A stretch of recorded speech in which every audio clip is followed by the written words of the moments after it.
Welcome to In the News for January the 20th, 2023. I am Brett Burney from appsandlaw.com. And I am Jeff Richardson from iPhone JD. Hey, Brett, how's it going? Jeff, Merry Christmas from Apple. Seriously. Oh my goodness. For those of you that have not been following the headlines this past week, Apple all of a sudden, what was it, on Tuesday, I think, Jeff, right? Had this announcement. It was almost like a big announcement. They had a video. I think it was like an 18-minute video. It wasn't, something that planned. I mean, you and I know that there were some rumors and some people were talking about maybe something would come out. But all of a sudden, I just got an email dropped in my iCloud.com inbox. It's like, hey, check out the new MacBooks. I'm like, what are you talking about? Not only did we have the MacBooks, and we'll come back to that in a moment, but what I was so smiling so big for you, my friend, was the announcement of a new HomePod. I don't have any HomePods yet, but I know you do, and you had to have been licking your chops this past week. Yeah, and it's funny that you say Christmas in January, because I actually think to a certain degree, and this is, just the rumors that I'm hearing, but the new computers that Apple announced this week and the new HomePods, part of me feels like Apple wanted to introduce those before the holiday buying season. Yeah. And for whatever reason, the delays in the world and everything else, they got pushed back. Right. I mean, it's the HomePod specifically. If you're going to introduce something like a speaker, what a great Christmas or Hanukkah present that would be. Why not introduce that in November as opposed to January? So I have to think. Yeah. And then I also saw people doing some sleuthing that for the computer announcements, like the place that Apple posted the video, if you looked at the string at the top, it said 2022 instead of 2023. Right. I suspect strongly that video was recorded a little while ago and they just finally announced it this week when everything was ready. Agree. But no, so it was all sorts of cool stuff from Apple. There was the new laptops, like you said. There was the new Mac Minis, right? The new Mac Mini, which is interesting because the Mac Mini has always been this really great, relatively inexpensive device, right? The first one that came out a long time ago was $499. Exactly. I don't know what $499 would be in today's dollars, but the new one is $599, so about the same. So it's the cheapest way to get a Mac. And they're really, I mean, if you get that entry-level Mac Mini with the M1 processor, that's a great little computer. It doesn't have a lot of what I would call hard drive space nowadays. It's SSD with 256. So you're not going to put a lot of files on there. You might want to upgrade that, and the memory's limited. But it's for somebody who needs something really simple, you're just trying to give a simple computer to your parents, your grandparents, or a friend.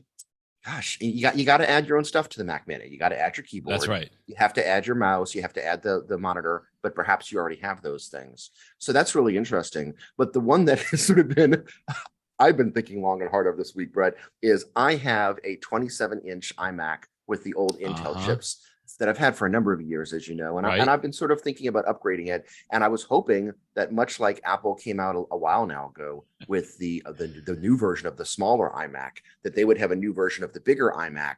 And I just don't think they're going to ever do it. I think Apple's decided that if you want to have a larger screen, buy a dedicated screen, which Apple sells. They now sell the studio displays, which are almost $2,000, just a little shy of that. And then you can pair it with a Mac Mini or pair it with whatever you want to pair it with a laptop, and then you're good to go. And so I think that for me, the replacement to my iMac 27-inch is probably going to be to get an Apple display, which is going to, again, be almost $2,000, and then one of these new Mac Minis. Because in addition to having the low-end Mac Minis, Apple has now come out with one of their versions of it, which is the Mac Mini with an M2 Pro processor, which means it's pretty powerful, right? But it also means it can do extra things, like it can have extra memory, it can have extra storage, and I'm looking very seriously at it. The problem is that the price adds up easily. If I was going to get it, I would probably want to go for the 32 gigs of RAM, because that's what I have now. You would hate to go down in RAM, right? That seems like you don't want to lose RAM you have. And I currently have a 2 terabyte storage inside of my computer, and I'd like to have that bigger. And so I was thinking of the 4 terabyte, but that adds like $1,200. I mean, suffice it to say that the computer that I want is going to cost over $4,000, and that's a lot of money. Now, with the display, I guess you can use that display for forever, right? So the idea is 5 years from now, if I want to update the computer, I don't have to pay for the display again.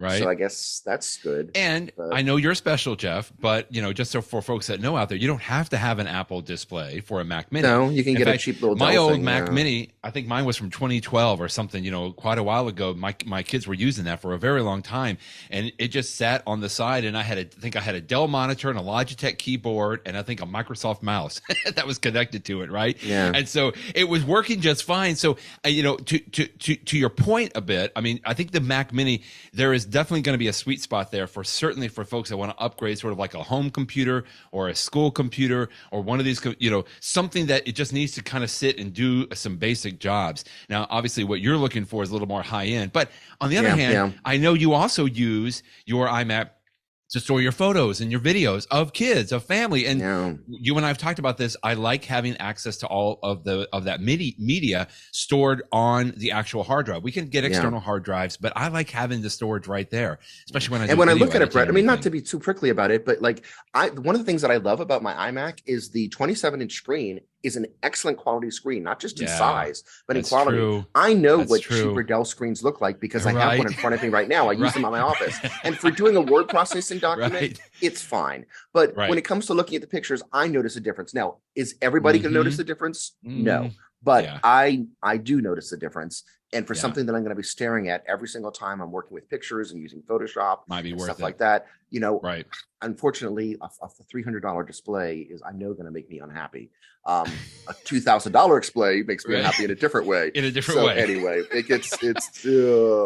well, just real quick, I mean, I'm gonna throw out there, along with that Mac Mini, which I think a lot of people were waiting for, right? And one of the big headlines we've kind of buried already a little bit is that the upgrades here, especially with the Mac Mini, is now to an M2 chip, right? Right. Which so the same happened with the MacBook Pro laptops from Apple.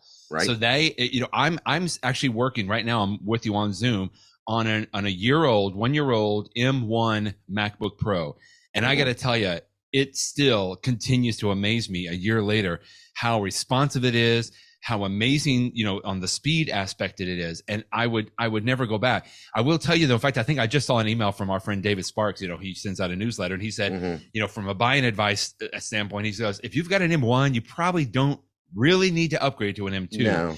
But certainly if you've got an Intel-based processor for a MacBook Pro, Mac Mini, or whatever, boy, Heidi, this is a good time to really, maybe consider that, even though we're past the holidays. But hey, Christmas in January is always a good time too. But that was, though again, some of these things we kind of had thought was going to happen. And to your point, Jeff, many rumors were happening that Apple was going to make some of these announcements even before the holidays, and we didn't see any of that. But now this past week, for whatever reason, on the middle of January, Apple announced that they were just ready. Everything came aligned for that. But the Mac Mini and the MacBook Pro, pretty amazing options there. Nice options. So let's go to the other half of what you just said, the HomePod. Yes, please. That one was a big surprise because Apple had it was just called HomePod. It was HomePod with nothing after the word HomePod. Right. And it was the big one. And they had it for a number of years, and then they just continued it. That was 2018, right? Yeah. I remember 2018. They announced it. I believe that's when the first one came out. When it first came out, it was then discontinued in 2021. So I guess almost 2 years ago now. Right. And so when Apple discontinued it, it's like, are they done? Do they no longer want to make that model? But the interesting thing is the new HomePod looks very, very similar to the old HomePod at approximately the same price. It's $50 cheaper than what it debuted at, but it's the same price that it was when they discontinued it, $299. And the internals are a little bit different. It's got a much better processor, which you would think make it a better speaker. It's got fewer tweeters. I'm sure, from what I understand, put it all together and it sounds about the same.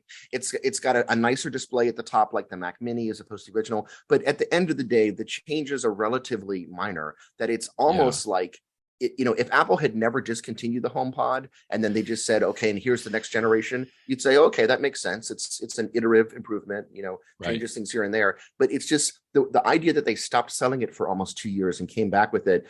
You don't see that a lot for Apple. It's odd. It's very because odd. Then but at the same time, you've talked about HomePods, but we do keep talking about the HomePod Mini, which is like a separate device, but similar, obviously, because it's a HomePod. And I got to tell you, sometimes I get a little confused on this. You follow this a little bit closer than I have.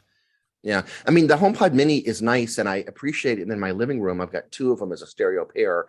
But, They're so if I cute. turn them, yeah, they are cute. But if I will tell you, if I'm having like a larger party at my house, not that I'm a big party house, and you turn them up to the maximum volume, you find yourself feeling like you might want to have a little bit more volume, especially if, I mean, I'm not throwing big dance parties or something like that. But if you really want to get loud sound, the Mac Mini might not be enough for you. Now, just to have a speaker in a room, perfect. Absolutely perfect.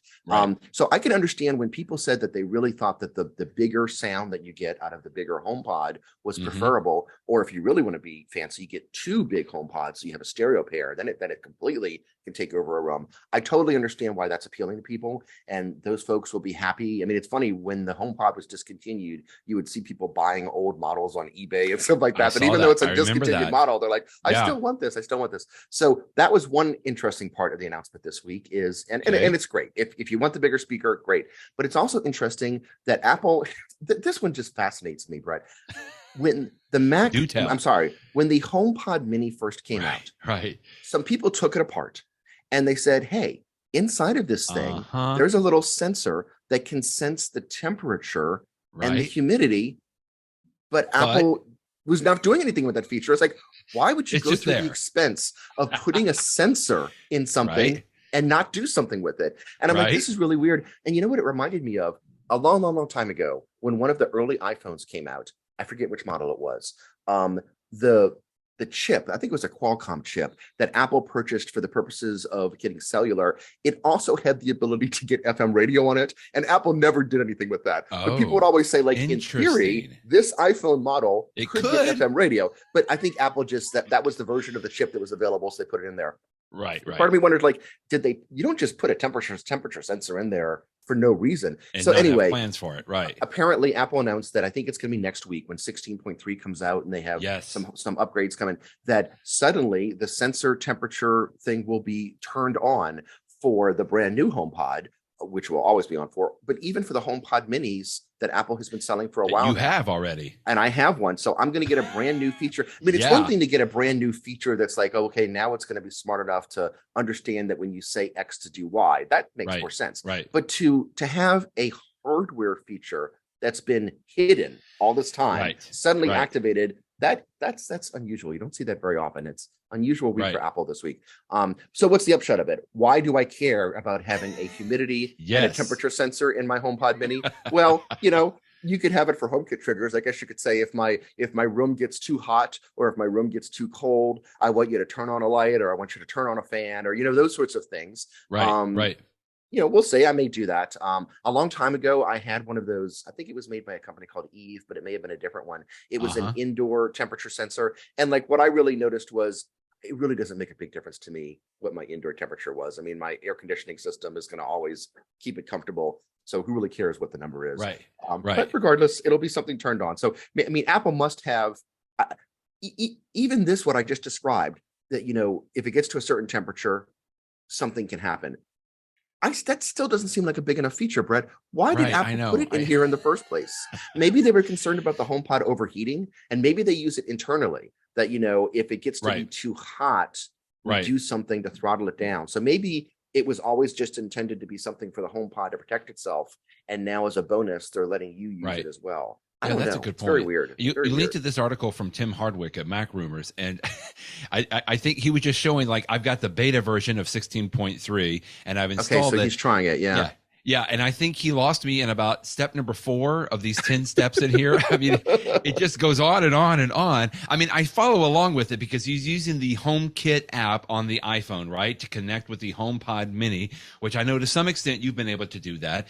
And a lot of other people, by the way, if you're wondering about this, people know about the Alexa speakers and the Google speakers, right? This is sort of Apple's version of that. Is that a good way to describe it? Just for folks that may not know what we're talking about here. With the HomePod. Absolutely. I mean, you will allow you to, I mean, I know that you use it to, to play Apple Music and to ask, certain things from Siri that you can work through here. But yeah, this is going to be interesting to see what it looks like when it really gets rolled out. So I'm going to be interested to hear Yeah. from you, because I know you'll test it out and Yeah. maybe use it one time and that's it. I don't know.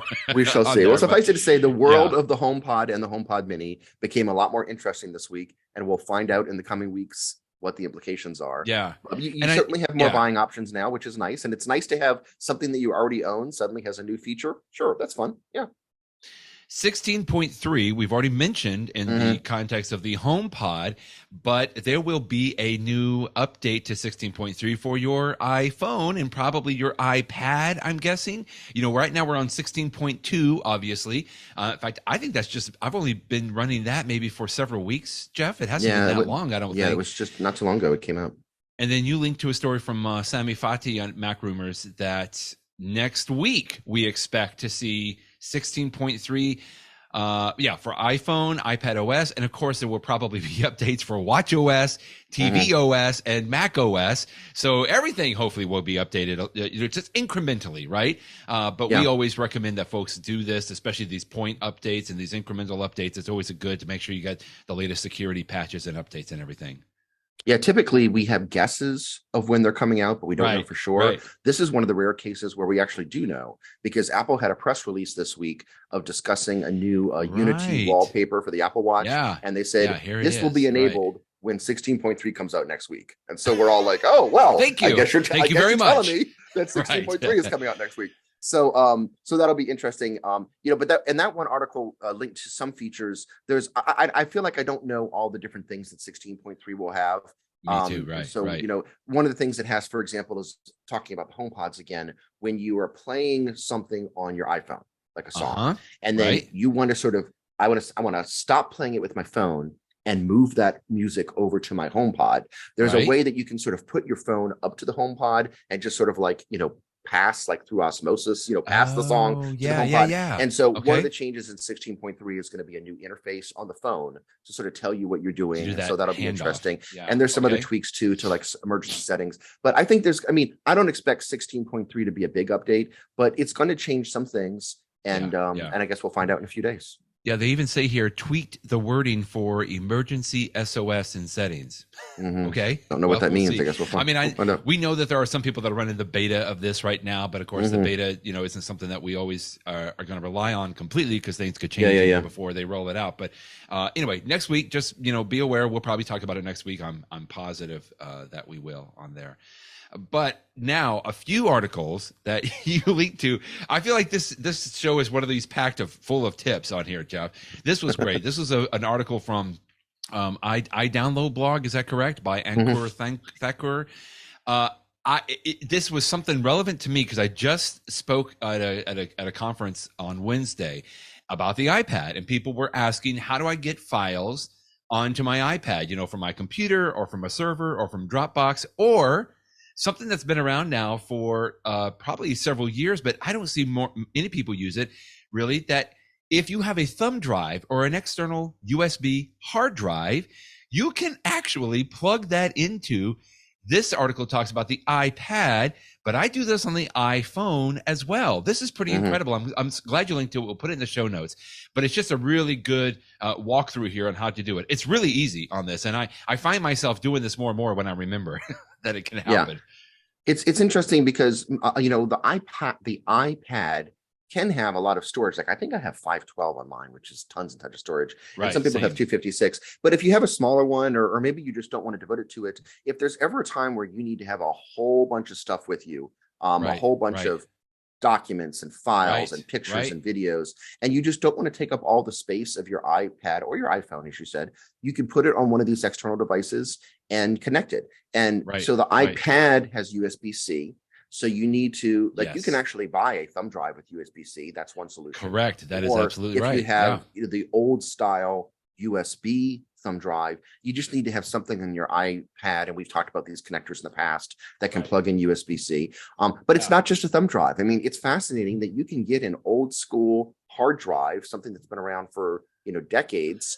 And if you wanted to use a hard drive with your iPad, you can do that.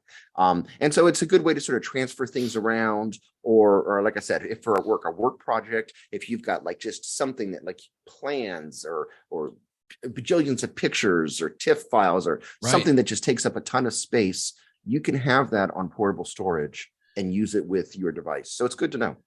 I even find it when like somebody else had a bunch of pictures or files that they wanted to share with me. Okay, well, how do I get to it? Well, I don't want you to email all those files to me, right? Right. You could AirDrop, but then maybe they're not on the right, version of that, and sometimes that can be frustrating. You could store it in Dropbox. Do you have a Dropbox account? Okay, then I got to upload it. Then I got to get it. But if you've got a thumb drive, and many of us still carry these around, you can just plug that in, zip, and so this works within the Files app of the iPad or the iPhone. And as soon as you plug in a USB thumb drive or an external hard drive, it will appear in the Files app of your iPad or your iPhone, and you can just interact with it the same way that you probably have already interacted with it on the computer. You can copy files to it. You can copy it from. You can open it directly from there.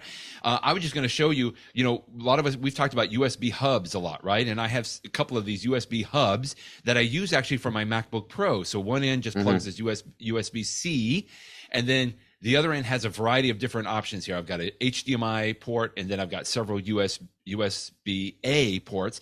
And I use that on my iPad as well, because my iPad Pro, of course, has USB-C, just like you were talking about. Now, if you got an older iPad or your iPhone, you have to have a lightning adapter, right? So this really gets a little squirrely pretty quickly. But if you get the right adapter, and this is something that you need, we'll link to this article because it's really a great walkthrough in doing this. And it can be useful. The fact that you might forget it, like I do from time to time. I'm like, oh yeah, there's a great way that I can walk things around. Another great article you linked to was from the New York Times, and thank you for the gift link on that, Jeff, as always. But something that I don't think about my photos a lot of times on my iPhone. The camera is good enough. The pictures are good enough for what I need. And I don't really think about even tweaking them that much. But for those of you that might want to go to that next step, you may have already heard about the RAW format, RAW. There's so many formats out there. Even the JPEG, or Apple has the HEIC, right?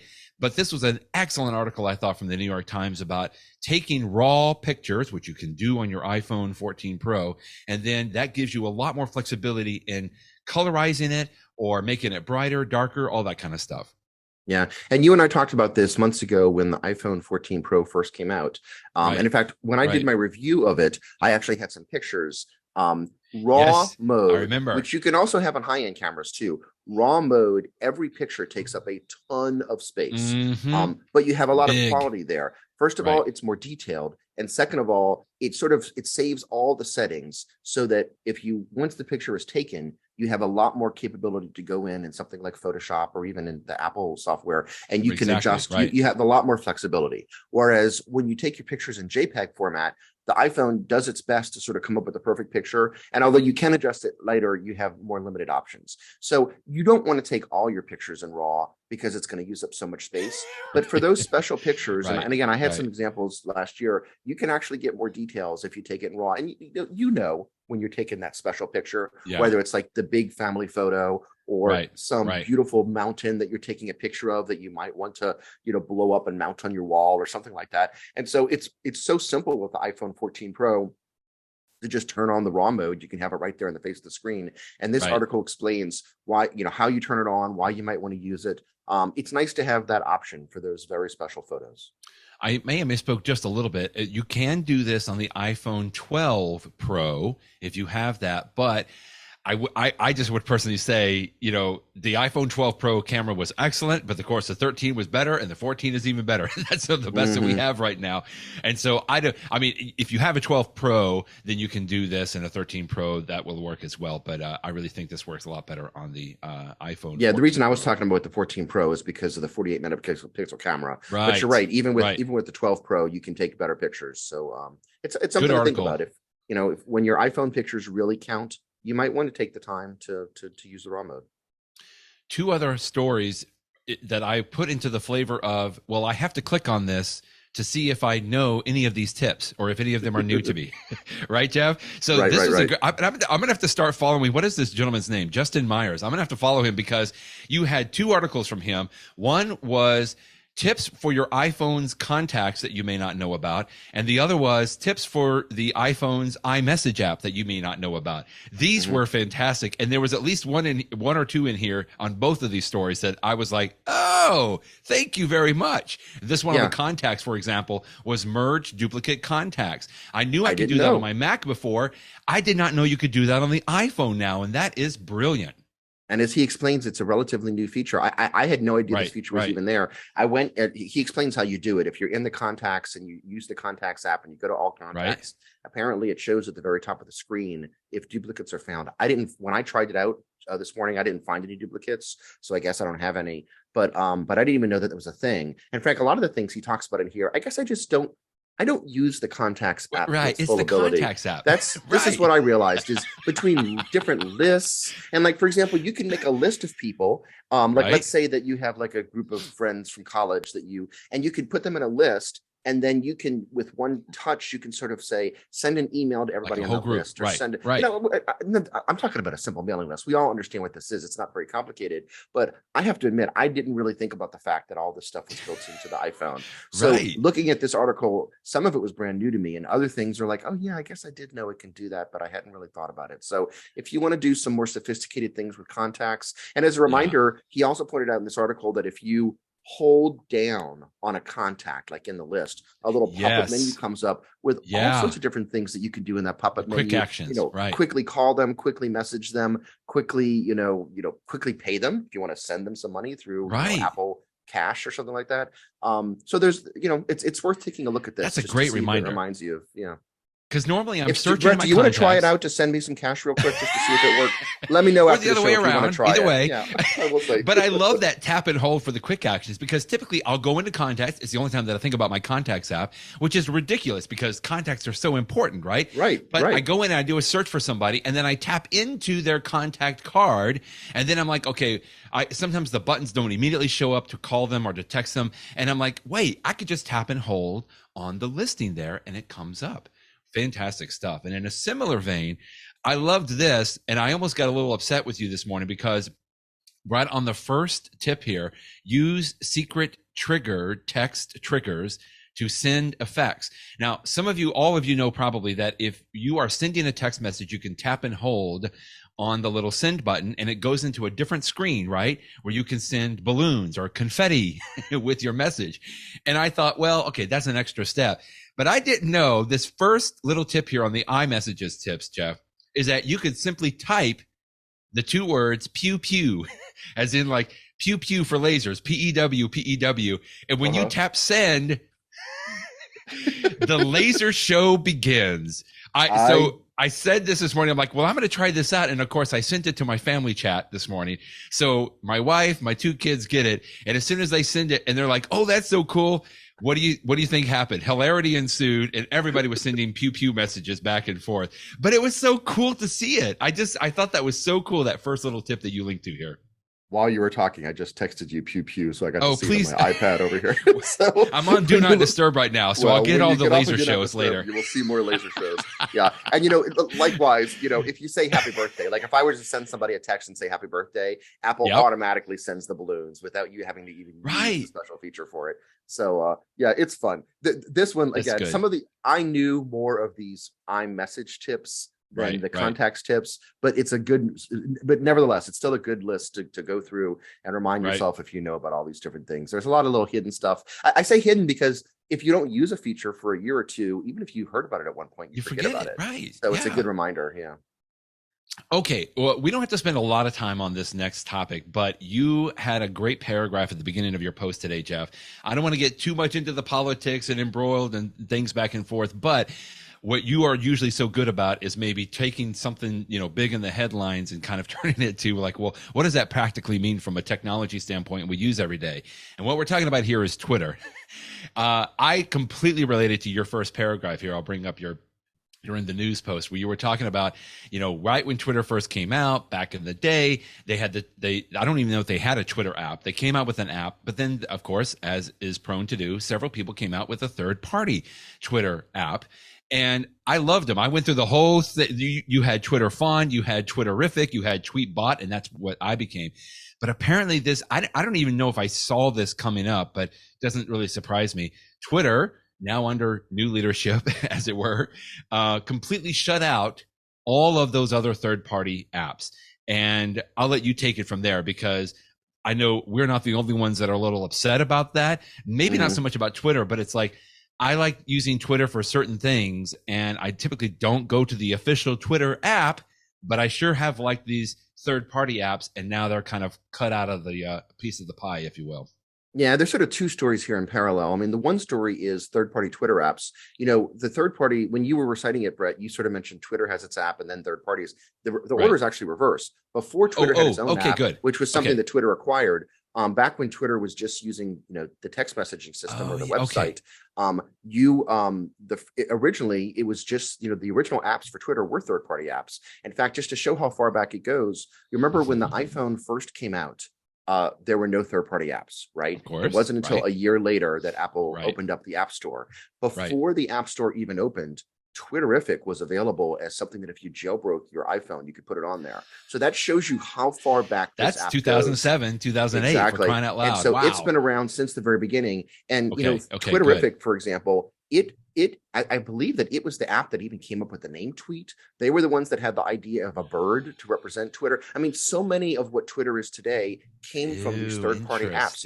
Twitterific was the first app, not just first Twitter app, the first any app to have this idea of scroll to refresh. You know how you're looking at a list and you sort of pull. You pull down like a sort of a rubber band, and it refreshes. Yeah, that works for mail, that works for websites, that works for everything. That was first created by this third-party Twitter app, Twitterific. And so these third-party apps have been a big part of not just Twitter, they've been a big part of the iPhone since day one.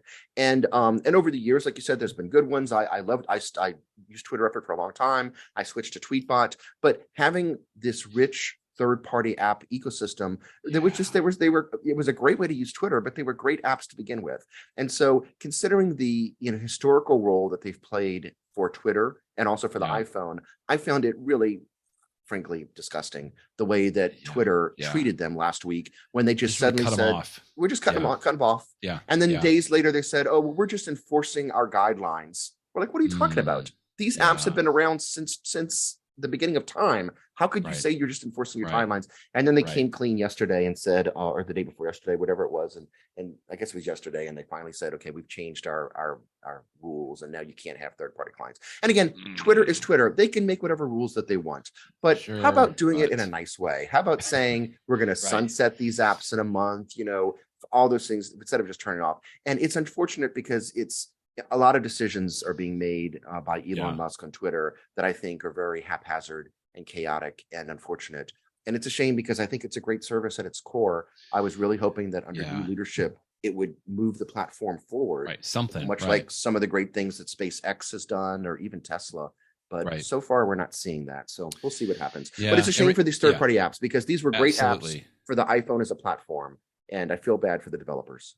And now just hearing you talk about the history a little bit, I mean, some of these apps really have defied. I mean, these developers have been doing this for a long, long time. Anyway, I think I'm just even more sad about for their sake. Now they're moving on. They've done other things. In fact, I know the developer of Tweetbot, which is Tapbots, right? Which makes a lot of great. I like the CalcBot app. There's several others, but I think they're developing an app right now for.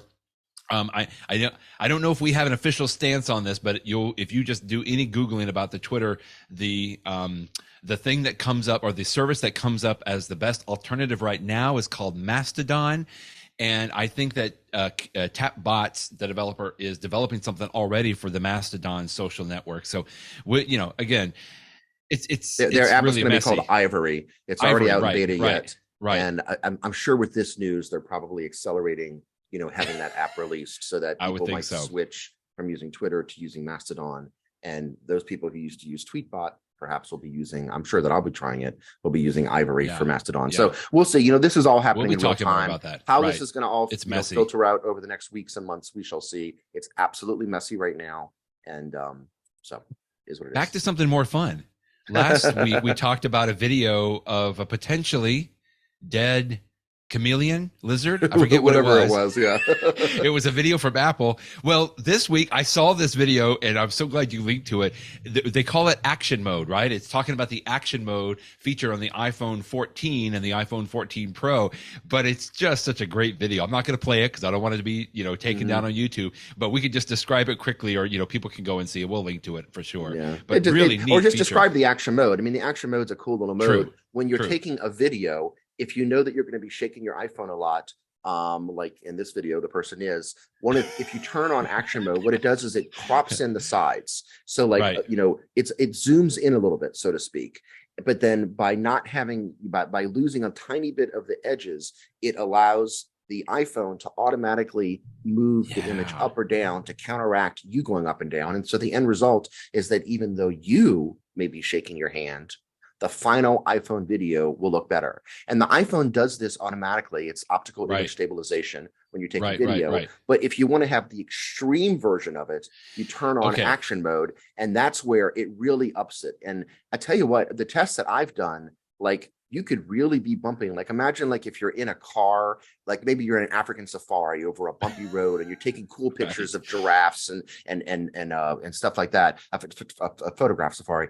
And so that if I'm holding my iPhone, I'm bumping up and down, and it's going to be horrible. You don't want to get seasick as you're looking at your video afterwards. But turn on action mode, and it's going to do an incredibly good job of stabilizing the video, so it will look like you were some professional videographer that had like one of these gimbals or something to sort of stabilize video. So it's a good mode. But don't forget that you have it. So when you're taking video and know you're going to be shaking because you can't control it, turn on action mode.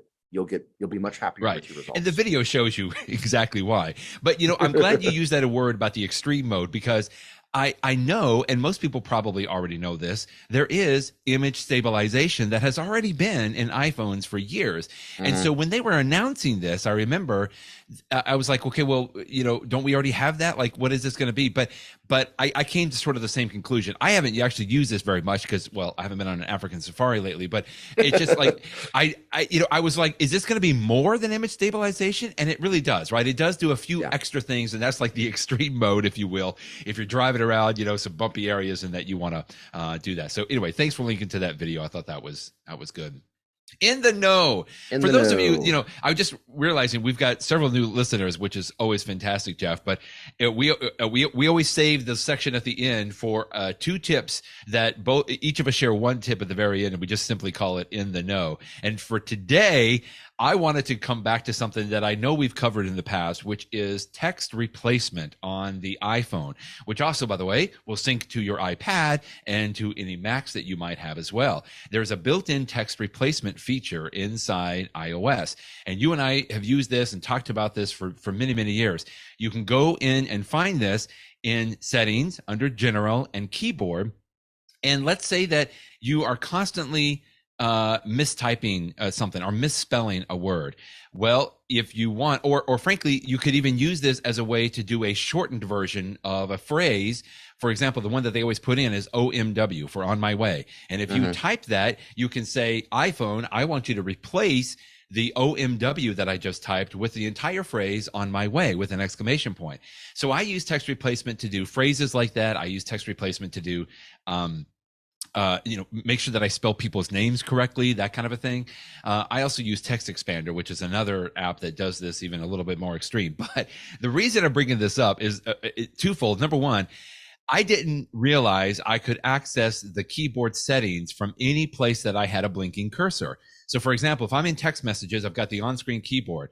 In the bottom left corner of the keyboard, there's a little globe icon. Now, typically that globe icon allows you to switch between different keyboards, right? I think it's there by default. You may have to turn on a different keyboard sometimes or have access to a different keyboard. So for example, if you wanted a Spanish keyboard versus an English keyboard, that globe icon allows you to do it. Do you have yours there by default, Jeff? Okay. Yeah, I do. And I didn't realize. Yeah. So if you tap and hold, is that where you're going? If you tap and hold on that globe icon, the keyboard settings are right there, which I think that's is just been neat. staring in front of me for years. I had no idea it was there. That's so much quicker than going all the way to the settings app. Because I usually when I want to create a text replacement, I'm I'm like, okay, I got to remember that. I'm going to finish this text, and then I got to remember to go do the text replacement, but I never do, right? It's just like, but now I can just jump right in there and then jump right back. So that's kind of tip number one. I like you, just like you, staring right at me in the face. But the other thing I didn't realize you could use the text replacement for is sort of the inverse of text replacement. So, for example, let's say, I sometimes will type the name of a company. If for some reason it just comes to mind, like CBRE, right, is the name of a company.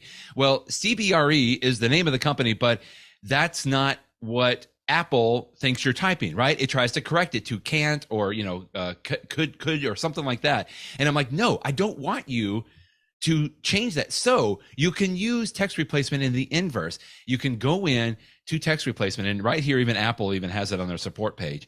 You can enter the word or phrase in the phrase field, because the text replacement has a phrase field and a shortcut. So I put CBRE in the phrase field, but I leave the shortcut blank. So that means the next time that I type those initials or the name of that company, the iPhone is not going to try to change it for me. And that just makes me a little bit happier. It makes my life just that tiny little fraction of a frustration is now gone. And I'm normally doing this if I'm typing in an email or a text message. And now I know I can just tap and hold on the globe icon, go to text replacement and say, here, I'm going to use this phrase, or I'm going to type it this word, and I want it to be misspelled this way or spelled a certain way. And I don't want you to try to correct it. And now you can go in and use the text replacement that way as well. That is my tip for In the Know today, Jeff.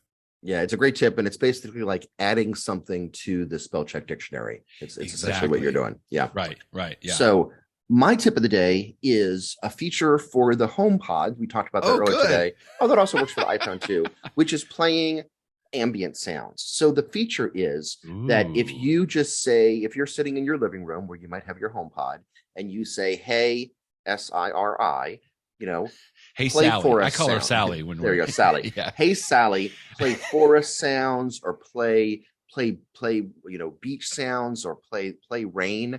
It will just play this ambient rain or forest or an ocean or white noise. Now, why would you want to do that? I've actually found that sometimes like I might be sitting in my living room doing some work, and if I turn on music as a background, I mean, sometimes you don't want to be completely silent, but if I turn on music, the problem is I start singing the words and then you get distracted from your work. Yeah. So sometimes I might listen to like a soundtrack from a movie, John Williams stuff is always good for that. Right. But then, but that's better. But if you just want something in the background that's not going to be distracting you, but might be helping you focus, it's nice to sort of turn on these ambient sounds, and it's built into the HomePod. And I found that sometimes just like having the sound of rain in the background, I mean, sometimes when it actually is raining outside, I sort of like listening to the sound of the rain as I'm doing stuff. Or if you want to play the waves of like the beach sounds. So try it out. There's different words, and we have one here of the ones you can use. So cool. And it's fun. And the reason this has been around for a while, but the reason I mentioned it today is we talked about the updates to the HomePod that's coming with the new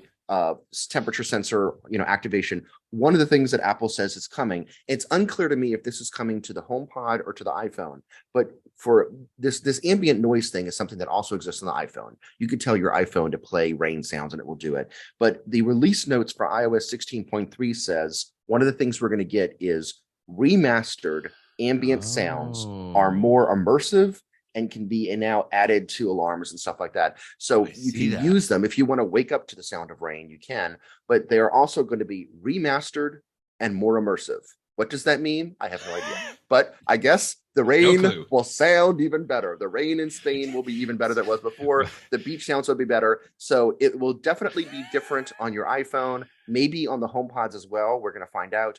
But so it's nice. And so I don't use this feature very often, but I actually used it as recently as a week ago when I was just sitting there getting some work done in my living room. So it's just one of those things that you may have access to without even realizing it through your HomePod, through your iPhone. Have some ambient sounds. Now, I will also mention, if you want to go to the nth degree, there are many third-party apps in the App Store that have all sorts of, like, you can have rain and at the same time have this, the white noise app, for example. And so if you want to go, get really deep on this, you can do it. But it's built in as well. And it's nice that they're going to sound even better next week. I think that's my tip. Again, I knew one of these things, I knew it was there, but I don't think that I have ever used it. I have used some white noise apps in the past, for just having something going on in the background, or frankly, even a lot of times today, what I like to do is I don't want to listen to music in my AirPods, but I want the noise cancellation. Well, the noise cancellation works a little bit better if you have something playing through your AirPods Pro, right? While at the same time you're in noise cancellation, because otherwise, if I go noise cancellation with nothing playing, then the way that it works, it doesn't have anything to balance the noise outside with. I know it's a little weird, but I don't want music, just like you're saying. I want some kind of just a little sound to kind of soothe and relax me. And that's great. I will definitely be trying that out. And you can have more immersive rain.